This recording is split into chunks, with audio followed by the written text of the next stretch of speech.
Mapalad ang bumabasa ng salita ng pula.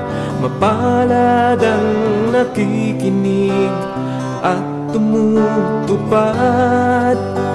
Mapalad ang nahahapis at sila ay aaliwin. Mapalad ang nagugutom at sila ay bubusugin. Ang magtiis hanggang sa wakas, sila lamang ang maliligtas. Magandang hapon po sa lahat po muli ng mga nanonood sa ating pong FB Live na ayon sa kasulatan Gabay sa Kalusugan. Isa naman pong isang linggong nagdaan at tayo po ngayon ay mag-aaral muli na may kinalaman po sa ating health.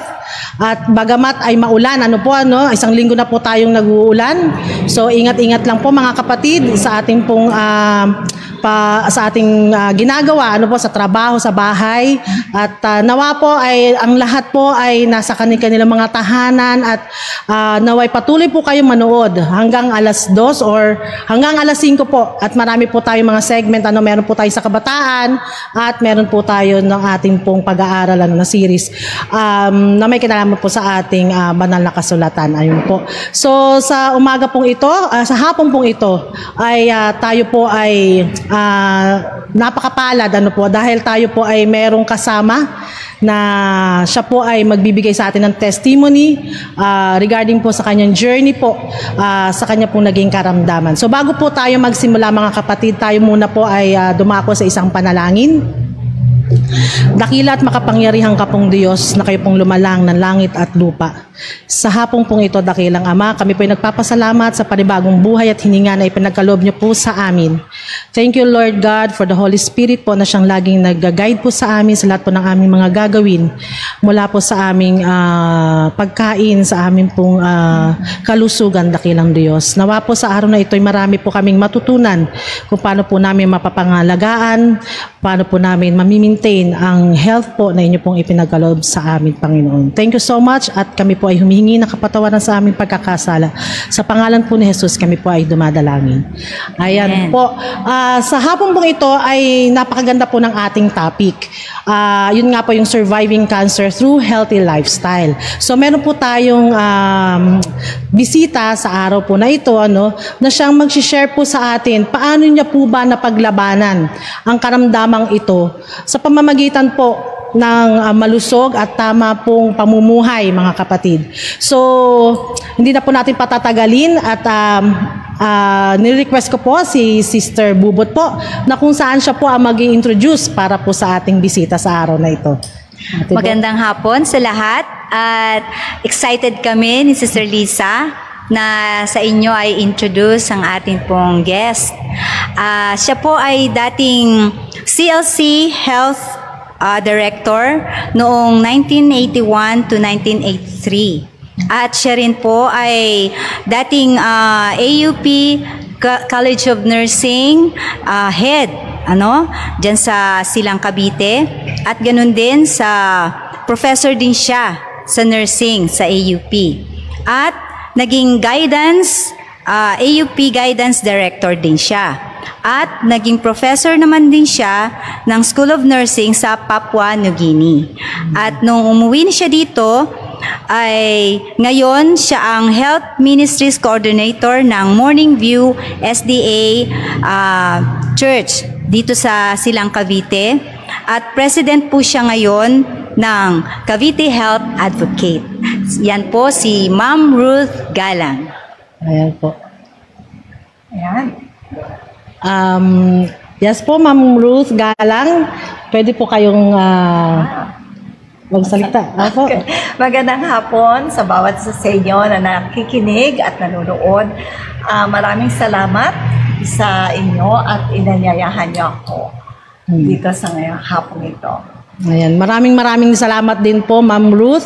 Alam po namin, napaka-busy niyo po, at marami po kayong ministry na ginagawa po, sa ating pong church. At ngayon po ay talagang excited kami ni Ate Bot kasi first time po namin sa segment na ito na magkaroon po kami ng spokesperson. Ayan po, na magsishare po ng testimony about sa mga naging struggles or mga naging, paano na panagumpayan po, ang karamdaman. So sa hapon pong ito, ang ating pong pag-uusapan ay medyo talagang sensitive. Hindi naman sensitive, parang kumbaga kung masabing meron kayong ganitong sakit, talagang parang igumuho na ang ating mundo. Ayan po. Pero patutunayan po sa atin ni Ma'am Ruth kung paano po niya itong masaya at masiglang na pagdaanan po. At ang ating po pag-uusapan ay tungkol po dun sa cancer po, alam po natin na ang cancer ay ang pangalawa pong sakit na nagiging dahilan po ng kamatayan dito sa Pilipinas. Hindi lang po sa Pilipinas, maging sa ibang bansa, po. So maaaring ito po ay tawag dito, idinudugtong po sa ating mga unhealthy lifestyle kung bakit po tayo nagkakaroon ng ganito. Sabi nga nila parang do it yourself cancer daw ito. So kung ano po yung kinakain natin, ano yung ginagawa natin sa araw-araw, ay yun po yung magiging bunga po, sa ating kalusugan. So yun po, Ma'am Ruth, yun nga po, according po sa na kayo po ay dumaan din po sa ganitong sakit, po, ma'am. So, gusto po namin malaman, ma'am, pwede po bang maikwento sa amin, ano po ba yung naging lifestyle nyo before? Bago po kayo na-diagnose na meron po kayong, breast cancer po ba? Or breast cancer po, mga... Yeah, I'm so happy na mabigyan ko kayo ng kaalaman how lifestyle definitely affects our disease or illness na mangyayari. When you ask me about lifestyle ko nung young pa ako ay more on health advocates, okay? That's why I'm asking God, anong nangyari po? Ano pong ginawa ko? Anyhow, because we're poor, hindi naman kami ganong kayaman, ay ang aming kinakain ay yung awit ng bahay kubo. Talagang yun lang ang kinakain namin. Wala kaming ibang kinakain. Hindi kami makabili ng beef, hindi kami makabili ng chicken. Walang ganun po noon, kaya sabi nga ng aking doctor, ng surgeon ko, hahanga ako sa sa immune system mo. 66 years old ka nagkaroon ng cancer. Yeah. So, napakahalaga talaga ng maliit, bata pa kayo, maganda ang lifestyle nyo. Talagang ang Panginoon ay nilagyan tayo ng immune system na tayo ay talagang ipaglalaban sa ikinakatakot na mga sakit na diabetes, cancer, at lahat-lahat pang iba. So ang aming, nung kabataan pa ako, ay talagang napakahalaga po na ang aking lifestyle ay parang naging investment na nagkaroon ako ng cancer nung ako ay talagang nasa senior years na. Kaya nga nag-wonder sila sa akin. Anyhow, yan ang gusto kong isabihin sa inyo na na napakahalaga talaga na tayo ay i-follow natin ang tamang lifestyle na ito po ay nasa Biblia, nasa kasulatan, dahil kahit ang Bible po sa Genesis 1:29, binigyan po tayo ng prescription ng Panginoon na ginawa ko ito, binigyan ko kayo ng fruit-bearing trees, nuts, fruits, grains, and nuts. Kaya, yan lang po mga kinakain ko noon. Mga kamote, mga at hindi ko alam na yan pala ay nagbigay nagpalawig ng aking kalusugan. At kaya, nung naiba na ang lifestyle ko nung kami ay missionary. Actually, kahit kami missionary noon sa Papua New Guinea, ay hindi ako talaga kumakain ng beef. Okay. At ng mga meat. Hindi pala ako kumakain ng mga meat. Pero I think isa sa mga contributing factors na kung bakit ako nagkasakit ng cancer ay napakasarap po ng mga ano doon kasi ang galing sa Australia at New Zealand ang kanilang mga gatas, ang kanilang mga dairy, lahat ng masasarap ay galing sa kanila. I eat pero unti-unti lang. Hindi ako talaga ganon. I use the New Start Temperance. Talagang finalo ko yung temperance. Anyhow,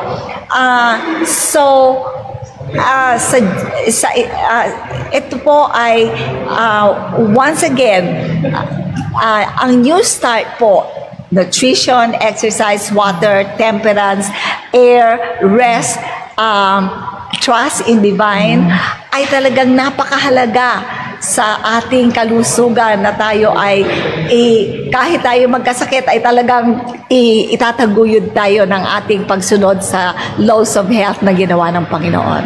So yun po mga kapatid, meron po ba kayong katanungan Ate Bot? Bali, yung sa kanyang sinabi na healthy lifestyle na siya noon, di ba? Kaya nagtaka ako, bakit nga naman siya magkakaroon ng gano'n, Pero yun pala, nag-try siya noong dairy, Dairy products, na kung saan, napag-aralan ko rin yun kay Dr. Walter White, na yung mga dairy talagang isa sa contributing factor kung bakit nagkakaroon tayo ng sakit. So, sister, bukod doon, nag-ano ka ba? Kasi meron tinatawag na lacto-ovo, mga ganyan, o kaya pescatarian. Nag-try ka ba ng ganong lifestyle, sis? Hindi ako talaga umiinom ng milk. Ang milk ko lang ay soy milk. Okay po. Palagay ko more on, which I'm going to share with you how sinabi yan ni Ellen G. White. Sabi ni Ellen G. White talaga na ang enemy ngayon, ang kaaway ngayon ay talagang ibinuhos na ang lahat ng poison sa ating kinakain. Okay? So, ikinokonek ko siya. Ito ay napakinggan ko lang kasi up to now nagtatanong ako, sabi ko sa Panginoon, ano po ang ginawa ko? Ano kaya ang aking kinain na And isang araw, kasi mahilig akong makinig ng health councils ng mga plant-based advocates at saka lahat ng vegan advocates. Napakinggan ko na nowadays, at saka yan ay proven ng may video diyan. Pinadala ko nga sa ating health advocates, na talagang ang pagkain natin ngayon ay talagang pinoyso na ng kaaway. So, narinig ko sa kanya kasi gumawa sila ng study, bakit ang mga women na kumakain ng avocado when in fact avocado is very nutritious. Talagang nasa isip na natin yan, na yan ay mataas sa DHA, maganda ang free, ang omega-3 niya. Ini-reveal niya, sabi niya, I know now. Nagtaka din ako dito sa study na ito, bakit 15% of women are getting breast cancer. Yung pala, pumunta daw siya sa taniman ng avocado at nakita niya doon how they spray pesticides, how they spray growing para lumaki siya, how they spray all of this. And inilink nitong doctor na ito na lahat ng mga pesticides na yan ay promoter ng estrogen. Ng human estrogen natin. Kaya doon sa place na nag-missionary kami, nakita ko talaga doon kung paano nila kasi minamadali nila na mabili yung mga bananas, ini-spray nila yan talaga ng growing at saka blooming. And now, the Lord revealed to me, I took care of you. Kahit ikaw ay kumain yan, iningatan kita. So, with that, I believe na ngayon kahit ang pagkain natin, ang mga kangkong natin, nasabi nilang inilulubog kung sa mga chemicals, bago ko yan kainin, yung T sa last ng New Start, trust in the divine. Ang panalangin ko, Panginoon, Satan has put all poison in all our food. And I have trusted you na pag kinain namin ito, kung paano nyo yung salt, kung paano nyo naging na mapait yung water, ay kung paano nyo ginawa yung mapait na water na sweet, you will remove also the toxins here. Oo nga naman, sister, no? Kaya nga po, nakakapagtaka kung bakit healthy tayo, di ba? Meron tayong healthy lifestyle, pero bakit meron pa rin mga nagkakasakit?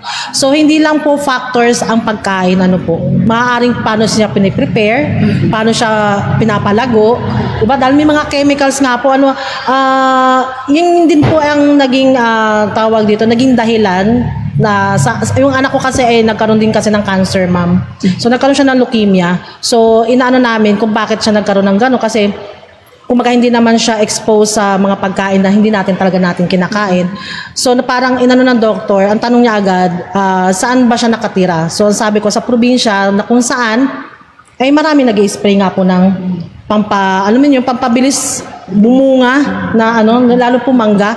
So yun po pala ay talagang malakas ang nagiging effect po sa ating katawan once na kinain natin yung prutas or yung gulay na dumaan po sa ganung mga chemicals. Ayan po. So Ma'am Ruth, nabanggit niyo po nung na-diagnose kayo ng breast cancer at your age of 60s. Nandun po kayo, So talagang sinasabi na pag ganyang edad daw, mahirap na siyang gumaling, makarecover kasi nga may edad na, nasa senior na, nasa yung immune system. Yung immune system medyo mababa na, tsaka mahirap nang makarecover. Ano po yung naging naramdaman nyo nung na-diagnose kayo at that age po, na meron po kayong ganung sakit? Okay. I am dahil ako ay mapanalanginin at talagang malapit ako sa Panginoon at kilala ko ang Panginoon. So, ang na-feel ko ay, siyempre, una, ay nagulat lang ako. Sabi ko, yung question na, bakit ako nagkaroon ng ganito? And the Lord right away say, my child, you are living in a sinful world. In-accept ko na yon. Sa sunod ay, bakit, ano ba talaga ang ginawa ko? And nag-ask na lang ako ng forgiveness. Then, hindi ako nag-dwell doon sa takot. I didn't dwell on that. What I did was, nagbasa ko sa YouTube, nagtanong ako sa YouTube kung ano ang dapat gawin. So, una, natakot ako. Nagtanong ako. Nag-question ako. And then the rest of the time, nag-seek ako ng help. Nag-seek ako ng help sa mga authorities on this, at saka nagpatingin ako. Yan ang ginawa ko. So nagpatingin din po kayo sa doctor ng time na yun? Yes, oo. Tapos po, anong sinuggest po sa inyo nun, ma'am? Ayan. So, pagkaano ko, sabi ng doktor kaagad sa akin, ultrasound lang, nakita kaagad nila kahit pala magpa-mammogram ka.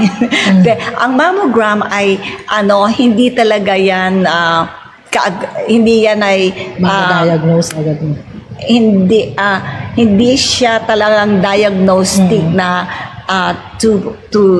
to prevent na hindi ka magkaroon niyan. But they found out in the study na sa mammogram, pag na-detect ka na meron ka niyan, ay 10 years na yan nag-umpisa. So, I underwent mammogram at saka yung breast ultrasound. Doon nila nakita. So, nag-seek ako ng help ng ating mga doctors sa Adventist Manila, Medical Manila Center, and they were so kind enough to assist me to walk in this journey. Mahirap talaga. So after noon, lagi ako nakikipag-dialogue sa Panginoon. Panginoon, sabi niya sa Isaiah 43, when I walk through the waters, you will be with me. When I walk through the fire of trials, you will be there. So that's what I did, and I think that gave me peace of mind, and na makikipag-connect ako sa great physician. Oo, nakaka-relate din ako kay Ma'am Ruth, kasi although hindi ako nakapagpa-check up na sabihin mong malaman nila na yun ay breast cancer or anything, although may kapatid tayo na doktor, si Dr. Jacqueline sa Lagubang. Siya yung lagi kong friend ko na din siya talaga. So sa kanya ako nagsabi na meron akong bukol sa left breast ko. Maliit pa yun nung na-check ko. Tapos after a week, nagdoble agad ang size niya. So sinabi ko yun kay Dr. Jacqueline. Sabi niya, I advise you na ipa-check. So sabi ko sa kanya, sis, pwede bang mag-usap muna kami ni Brother Sam? Sabi ko nga, alam naman niya yung lifestyle medicine. So sabi niya, sige sister, pag-pray natin yan. So yun, ang ginawa ko, hindi ko sinunod yung kanyang advice sa akin, pero I talk to God. Yun. Doon ako nakarelate kay Ma'am Ruth na we really need to talk to God, di ba? Pagka may mga dinadaanan tayo. Kasi totoo naman siya di ba? Sumasagot nga siya kapag tinatanong natin siya at may kailangan tayo, binibigay niya. So, ang ginawa ko, since meron tayo kasi mga Adventist, kahit hindi natin napag-aralan ng mabuti ang tungkol sa lifestyle medicine, nagagawa natin i-practice. Kasi sa church, talagang tinuturo yan, di ba? So, ganun din ang ginawa ko na nag-lifestyle medicine ng sarili kong paraan. Ayun, nag-activated charcoal poultice, tapos always nagbabasa ako ng Bible, ng lahat ng SOP, prayer, tapos nagfa-fasting, tapos yung isang prutas na nakatulong talaga sa tingin ko kasi yun lang kinakain kong madalas na prutas, yung mangustin. Yun. Kasi maganda daw yun sa mga bukol, nakakatanggal siya ng bukol. So yun ang ginawa ko. At by ilang months lang, nawala na yung bukol niya. So, sabi ko, thank you Lord, at talagang tumulong talaga ang Panginoon. Kaya tayo ay talagang dapat sa Kanya lang laging mag-depend, no? Sister Lisa, tsaka Ma'am Ruth, no? O yun ang aking susuglan. So yun nga po, kapag talagang tayo ay na-diagnose ng ganitong sakit, parang ang feeling natin is parang ilang taon na lang ang tatagal natin, di ba? Kaya siguro sa New Start nilagay talaga ang trust in God. Kasi parang siya yung nasa pinakalas na Kumbaga, nananalangin tayo, tulungan tayo, paano natin gagamutin, ituturo naman sa atin, and then yung pinaka-last option, hindi naman siya last option, talagang siya pa rin talaga ang ating kakapitan, mga kapatid. So, Ma'am Ruth, nabanggit niyo po yung struggles nyo nung na-diagnose kayo, tapos ganyan pang age, at age of 60s. Ano po ba yung ginawa nyong una? For example, sinadjust ng doctor, nag-ultrasound kayo. So, ano yung naging lifestyle nyo nung nagkaroon na kayo ng sakit? Ano po ba yung kinain nyo? Ano po ba yung iniwasan nyo? So, pwede po bang ma-share sa ating mga manonood, ma'am? Sure. Right after ako na-diagnose ng breast cancer ay noong 2019. Bago-bago. Noong 2019 ay kaagad ako pero before that talagang hindi na ako kumakain talaga ng ng mga flesh meat. So right after that talagang hindi na muna nung na-diagnose ako, ang una kong ginawa ay nag-seek ako ng sa isa nating kilalang natural remedies na ang instruction sa akin ay sa umaga ay iinom ako ng warm calamansi na calamansi juice at iinumin ko yon 3 times a day. 10 days lang ay lumakas na kaagad yung resistance ko. At ang aking ay lagi akong nag-iinom ng apple, orange, apple, pear, ginagawa ko siyang juice. Apple, pear, carrots, kasama din dyan ang pipino, kasama din dyan ang sugar beet. Medyo mahal sila pero much better yan kaysa sa mga supplementary supplementary foods. So, yeah, at saka pineapple. So, up to now, tinetake ko pa yan kasi I will quote Dr. Antimano, the Lord really sent people who's going to guide me. Kasi pinanalangin natin dyan, pinalangin mo, Panginoon, gabayan niyo po ako kung sino po ang lalapitan ko, kung sino ang aking kakausapin. So one day, si Dr. Antimano dumating sa bahay namin kasama ng aking cousin. Ngayon, sabi niya, ikaw pala ay survivor ng breast cancer. Sabi niya, wag ka lang magtiwala dyan sa juice mo, ha? Sabi niya gano'n, kailangan kang laging umiinom ng malunggay extract, sabi niya. Kaya, nag-start ako. Ang una, yung shot. Pinipiga namin inilalagay ko sa juicer yung dahon. Isang tangkay na dahon. Ganito kadami. Iinumin ko yan. So, I think I took it for a week. But then, alam nyo, ang body natin, nagsasabi yan hindi yan ang para sa iyo. So, ang ginawa ng daughter ko ay inilagay niya sa capsule. Dinry namin yung malunggay leaves. Pagka-dry namin ng malunggay leaves, i-grind ko, tapos nilalagay niya sa capsule. Up to now, that's what I'm taking. Yung kasabay kong nagkaroon ng cancer, nag-trust siya sa mga supplementary, ay a year pa lang bumalik na. Sabi niya, Ma'am Ruth, kamusta ka? Sabi ko, God is good. Sabi ko gano'n, Ma'am, ako bumalik ulit dito. Ang laki-laki na ulit niya. Sabi ko, I'll keep praying for you and gawin mo kung gawin mo itong mga pag-take ng juice. So, wala siya kasi, anyhow, I don't like I just keep praying for her. So, up to now, siguro 4 years na yun, umiinom lang ako ng malunggay, tsaka yung juice na yun. Sabi kasi ni Mr. Galang, nako, yung 44,000 na yan, nababayad natin every month para dyan sa supplementary mo. Naku, hindi mo mauubos yan sa pagbili natin ng apple, grapes, lahat yan. Hindi mo mauubos yan ng isang buwan, sabi niya. Kasi for a month, 44,000. Oo, tapos, anyhow, masyadong mamahal. Okay? Tapos, pinrocess pa. So, sabi ni Mr. Galang, okay, ganito gawin natin. Ayan, inumin mo talaga, kainin mo yung fresh food, fresh vegetable.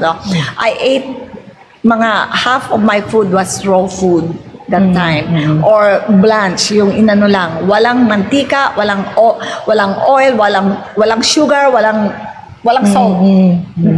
I just, alam nyo, natututo ang dila pala natin sa kung anong kinakain natin. Kaya, ngayon, wala akong salt, walang sugar, nothing. So, yun ang mga steps na sinunod ko based on the plant-based doctors, medical doctors in the United States. So Weimar, if you happen to hear Weimar, I've been listening to, actually doon ako saan dadali ng kapatid ko, pero sabi niya, kainin mo na lang, ibili mo na lang yung pagpapagamot mo. I believe that the Lord's going to guide you. So yun ang I listen, I follow their food, mga kanilang niluluto. So that's what I did. I follow the great nutritionist, which is found in Genesis 1:29, and also alam niyo, nakakahiya tayo mga Seventh-day Adventists. Pag nakikinig ako kina Dr. Neil Bernard, pag nakikinig ako kina Dr. yung si Neil Nedry? hindi sa Badisa, si Dr. Fromm, lahat yung mga yan, ay nako, mahihiya tayong Adventist kasi sila mismo ang nagpro-promote ng plant-based na talagang go back to Eden. Oo, so and I'm just so glad na tinuturo ng Panginoon, ito i-press mo yan ang panoodin mo while you're baking, So kahit ako nagbe-bake na syempre nagni-need ka lang naman, nakikinig ka, So yun ang mga ways na in-instruct sa akin, di ba, sabi, and the Lord, the Holy Spirit will instruct you in all things. Tama. So, as I dialogue with God, talagang inaano niya yung Holy Spirit. Yan, ituro mo yan sa kanya. Ito mga tao, lalapitan niya. So, basically, it's more on change of lifestyle. And that is New Start. And part of that New Start is talagang kahit anong oil yan, wala dapat tayong oil. Kung gusto mong gumamit ng olive oil, ilagay mo na ilagay mo sa luto na. Okay lang yon. After na nagluto ka, kunyari lalagay mo sa kalamansi, parang dressing mo, yun lang. But don't cook it, or because meron siyang tinatawag na advanced glycation na nag-change ang kanyang oil na magiging cancerous. Magiging carcinogen siya. Carcinogen siya. Carcinogen. So, kasi marami po kasi mga tao ngayon pag hindi siya ginigisa sa yung hindi pagkain, hindi daw masarap. Totoo nga yun. So, pwede siyang igisa sa tubig. Tubig. Yan ang ginawa ng aking sister. Oo. So, yun nga po, tinaray ko rin yun noong una. So, sabi ko, noong una, parang hindi mo siya magugustuhan kasi parang walang lasa. Pero habang nagtatagal pala mga kapatid, kapag ginigisa mo siya sa tubig, yung bawang sibuyas, ang bango niya, at saka mas lumalasa na siya. And then, tama nga po yung sabi ni Ma'am Ruth, na after nyo siyang lutuin, saka nyo ilalagay yung olive. Konting-konti lang po. Ayan. So yan, may natutunan po tayo ng mga teknik, mga kapatid. Paano tayo magpiprepare ng ating mga pagkain. So siguro, Ma'am Ruth, ang dami nyo sigurong prutas at saka gulay sa bahay. Ay, nako talaga. In a week, ay talagang yan lang ang mga binibili namin. Fruits, nuts, grains, and vegetables. So yun po Kaso paano kaya yun, ma'am, yung mga taong hindi nakaka-afford? Hindi niya naman kailangang bumili ng mga broccoli at saka ng mga kale. Nasa malunggay po lahat yan. Ayun, malunggay po. Nasa malunggay, nasa talbos ng kamote. Kaya nga po sinabing bahay kubo kahit munti. Dahil nandyan po lahat sa paligid nyo lang. Kung wala kayong mataniman, nagtatanim po ako sa mga paso. Kung hindi sa paso, lata na malalaki. Kahit plastic. Yung basil, doon ko tinatanim. So yun po kasi kung i-compare mo naman siya sa mga mamahalin nga na mga greens, di ba? Malunggay pa lang po ay kumpleto na ang properties niyan. Ang taas, di ba, Tibot? Katulad nga yung may kinikwento ka, Tibot, dati yung sa malunggay, tapos haluin mo lang siya sa yung smoothie na ang tawag doon, merong dahon ng talbos ng kamote, nilalagay mo pa yan ng dahon ng sili sa luyot. Ayan po ay madali pong tumubo. Ihagis mo lang yan sa isang tabi, tutubo na yan Tama. Iba nga, pagdaan mo nga lang sa kapitbahay mo, may nakatanim na malunggay. Pwede ka naman manghingi. Wag lang po kayo magnanakaw. So, hingi kayo malunggay. Kasi madali lang siyang tumubo, di ba, Tibo? Tsaka, ang sa nakita kong sa testimony ni Ma'am Ruth, na talagang yung instruction ibibigay ng Diyos at nasa atin ang pagsunod. No? Amen. Obedience talaga. Kasi kung hindi tayo mag-obey, walang mangyayari din, di ba? Di ba? Sa mga ano na yun, ano? So, ang Diyos, napakabuti sa pagbibigay ng instruction. Sabi nga niya, eto, nilalatag ko sa'yo ang daan ng buhay at ang daan ng kamatayan. Pero ang nais ko sana sa'yo, piliin mo ang buhay, 'di ba? So ibig sabihin, we have to obey, no? Amen. Kasi may law talaga ang health, at sabi nga ni Ellen White na kapag inano natin yung dinusobey ang health law is like disobeying the moral law or yung Ten Commandments. Totoo. Kaya po, mga kapatid, ang ganda po ng ating testimony ni Ma'am Ruth sa atin, ano, talagang naaalala natin, no, yung mga ini-instruct din sa atin ng Panginoon. Yan ang maganda dyan, eh. Ako, nahihiya ako, Ate Bot.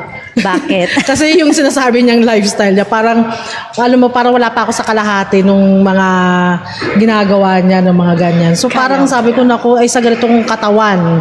So, parang, kumbaga yung risk factors halos nasa akin na rin, ano, kasi tumataas din yung cholesterol ko. So, ang sabi nga, di ba, ang cancer mostly galing din yan sa mga fats and cholesterols. Ano po, Ma'am Ruth, ano. So, ngayon po ay nasa 4 years na po kayo, Ma'am Ruth, na cancer-free. Di ba? Sabi kasi nila, nasa 5 to 10 years daw yan eh, na ano, kumbaga parang pinaka, hindi mo siya deadline. Ano ba yun, Ma'am Ruth? Yung parang sinasabing nga yung parang journey mo na kailangan hanggang 10 years ma-free ka na sa cancer para masabi na talagang totally wala ka ng cancer. Okay po. So yun po, may dadagdag po ba kayo? Nice ko lang i-relate sa inyo nung nagpakita ako sa doktor, sa oncologist ko after 4 years. Kasi pandemic po yan. Hindi po talaga ako makapunta sa doktor, di ba? Mga lockdown, mga ano. So, after 4 years, nagpakita ako sa check ako. Bago ako magpa-check sa aking oncologist, nagpunta ako sa isang doktor sa AMCM. Sabi ko, Doc, bigyan niyo nga ako ng instruction. Bigyan niyo po ako ng anong tawag dito, doctor's order ng lahat ng kailangan kong gawin bago ako magpunta sa oncologist. Binigyan. Lab test, laboratory, complete laboratory, blood analysis, at saka bone, at saka lahat ng mga test. Tapos, pagkatapos ko nagpunta ako sa aking oncologist. Pasok ko doon sa room niya, sabi niya sa akin, nakasmile siya, sabi niya, anong ginawa mo? Sabi niya, anong ginawa mo sa 4 years na yan? Sabi niya, at bakit ganito? Very, very good ang iyong mga results. Sabi ko, all that I said was, I followed the great oncologist laws of health. Dahil after ko sinabi yan sa kanya, I followed the great oncologist. Ganyan din ang sinabi ko sa kanya. Nung gusto niya talaga akong i-chemo. Hindi talaga, before ako mag-chemo, before that, a month, I was always having a talk with God dun sa taas namin. Kausap ko siya. He talks through me through the clouds. Yung clouds ay blue at saka just follow me. Ang message, just follow me. Listen to me. Tapos kasi tinatanong ko siya, Panginoon, kilala niyo ako talaga. Alam niyo na ang katawan ko ay talagang sensitive sa mga gamot. Sabi ko gano'n sa kanya, nag-allergy ako. Tapos bigla na lang full blue yung clouds. Just follow my command and listen to my promises to you. Yun ang message niya sa mga pag kinakausap ko siya. I did. Tapos habang kausap ko siya, tong aking husband na ayaw niyang mawala ako, ay talagang pilit na pilit talaga siya. Sabi niya sa akin, naku mama, hindi ka magtatagal, kailangan mo talaga yung chemo na yan. Sabi ko, subukan natin ang Panginoon. Sabi ko gano'n sa kanya. Then, bakit?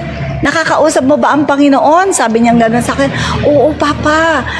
Sabi ko, the shepherd, ang mga sheep ang shepherd The knows the voice. voice. Sabi ko gano'n. At saka ang sheep, alam niya ang voice ng shepherd niya. Yan lang sinabi ko sa kanya. Pero pumipilit pa din siya. Dinala ko. Bago ako magpakemo, tumawag ako ng pastor. Pastor, maaari niyo po ba akong i-anoint? Sabi ko gano'n. Nagpa-anoint ako kasi I will be going into napakahirap na hindi ko matanggap.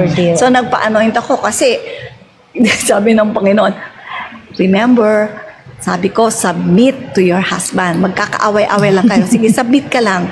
Ako gagawa. Gagawa ako ng paraan. Ipapakita ko kay Mr. Galang na ako ang sa iyo, maggagabay sa iyo. So, nagpa-anoint na ako. Pagka-anoint ko, naku, January 1 pa yon. January 2 ay ako parang ihahang na ako.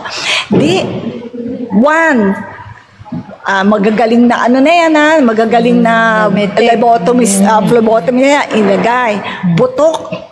2, putok na naman. 3, pang-7, sabi nung last na po ito ha, pag hindi pa din po yan pumasok ay hindi ko na po talaga gagawin. Pang-7, talagang hindi pumasok. Mamaya dumating yung oncologist. Ay, anong nangyari? Niyakap ko siya. Dok, hindi ito ang plano ng great oncology. Sabi kong gano'n. Kaya pangalawang beses nung tinanong niya ako, anong nangyari? The great oncologist instructed me or guided me. Sabi kong gano'n sa kanya. Pero, hindi siya masaya kasi yung product nila ay hindi mabibili. Kaya sabi niya, inumin mo itong tablet na ito ha. Wala ka na ng chemo, wala ka na ding, hindi ka na nga ginawa hindi mo tinapos ang radiation mo. Walang tapos, inumin mo ito. I just said yes, in due respect, kasi kailangan din nating i-respect. Pero hindi ko binili yung gamot.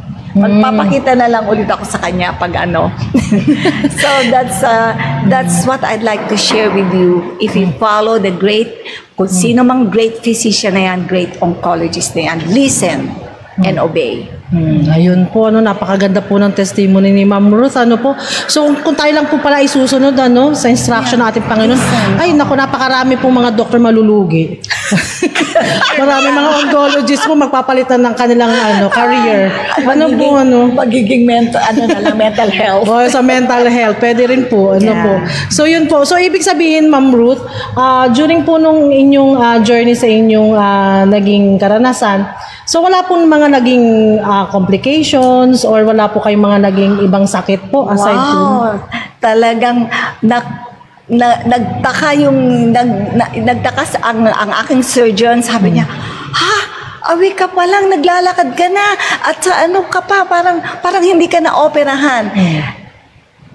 Kapag tayo talaga ay kumakain ng plant-based fruits, nuts, grains, lahat ng mga healthy foods, ay talagang ang immune defenders pala natin ay talagang ipaglalaban ka. Ipaglalaban ka talaga sa sakit. At saka, yun ang nutrition is number 1, pero dapat may exercise at saka water. Water is very important sa pag-wash lagi ng toxin sa body natin, ng mga cancer cells. So, yun ang sagot ko sa tanong mo. So wala talagang naging kayo, no? Wala. Kasi yung iba, sabi, lalala, pag hindi ka nagpagamot sa doktor, di po ba, no? May complications. So, may complications. Sabi ba, kakalat pa daw sa ibang system o sa ibang organs ng katawan. So, ang ganda po talaga, Ma'am Ruth, ng inyong journey. Po, nakaka-inspired para po sa mga tao pong nanonood na dumaraan din po sa ganitong sitwasyon o ganitong sakit, mga kapatid. So, bali, Ma'am Ruth, ano po ba ngayon ang inyong advocacy po sa mga taong nanonood, mga gustong malaman, paano po ba nyo tawag dito, may encourage po ang lahat para po tayo ay magkaroon ng free cancer life po sa ating buhay. Okay. Ayon sa mga surgeon at ayon din sa aking padadaliksik, 80% ng ating sakit ay nanggagaling sa ating ilalagay sa ating bibig, which is none other than food. Sa aking laging panonood ng at pag-a-attend ng mga health advocacy ng mga plant-based, talagang ipinove sa atin na ang prescription ng Panginoon na kainin natin ay talagang tayo ay ika-cancer free, ida-diabetes free. Kaya sinabi niya sa Deuteronomy, I will free you from all the diseases of Egypt if you will not do what the lifestyle of the Egyptian does. Ano ng lifestyle nila? Pagkain nila, ang food nila ay talagang very high in calorie and so forth. Ipinresent ko yan sa isang church na napansin namin na talagang very high sila sa ang pagkain kasi nila ay more on very high in lard sa mga kasi pork ay isa nilang kinakain at saka masyadong matataba. Nakita ko isa doon yung duck, ang taas pala ng cholesterol niyan, lalo na yung chicken. So yan ang sinabi, I will free you from all the diseases. All mga kapatid, mga nanonood, I will free you from all the diseases. Ngayon naman, ang sinasabi ng ating mga plant-based advocates ay, I will free you from all of the diseases if you get away from ultra-processed food and stick on plant-based diet. Ito pong plant-based diet ay talagang whole food, whole plant-based to. Hindi ho yung malunggay na pinrases tapos ilalagay sa inyong noodles. Hindi po 'yon ang tinatawag na whole plant food. Ang whole plant food po, pag upo, kainin, nilaga. Pag lahat po ng talagang food, hindi po ipinaprocess, hindi yung pinapadaan sa makinarya. At ang isa pa po ay, mas maganda po ay tayo magtanim sa ating paligid po. Sapagkat ngayon po, ay talagang ang kaaway, ang devil, ay nakasulat kay Ellen G. White, ay binuhos niya at nagplano sila kung paano lalasunin ang buong mundo, humanity, how they're going to. Paano ho nila nilalason ngayon? Sa mga seasoning, sa lahat ng nilalagay nila, yung ating meat, ay pinakita po doon kung paano nila nilalagyan ng nitrite, which is very, very dangerous. Meron silang isang machine na parang may mga needle para maging turo. Kaya po, iwasan po natin na lagi tayong kumakain ng mga processed food like canned tuna, canned all of this. At yan po ang advocacy ko po ngayon ay ang mga nanay, isang sa mga advocacy ko po ay tinuturuan ko po ang mga kabataan ng how to prepare their food in a nutritious way. Tinuturuan namin sila ng life skill. Yung church namin ay talagang pumupunta sa community. Ang susunod po, may na-discover kami, pag nagbabrand Sabbath School, di ba puro bata? Ang ginawa namin ay, okay, ito ating usapan.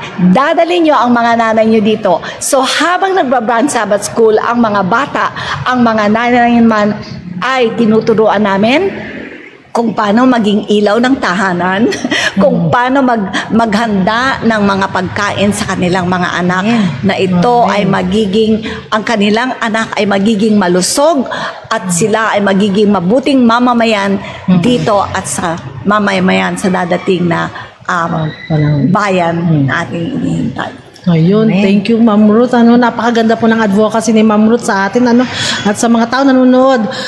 Ito po ay advice niya sa ating mga bilang isang nanay sa ating mga kabataan, sa ating mga anak. Kasi talaga sa simula pa lang kasi ng pagkain, yung first food na ilalagay natin sa bibig ng ating mga chikiting, sanayin na po natin sila sa mga pagkain na masusustansya, mga gulay, prutas.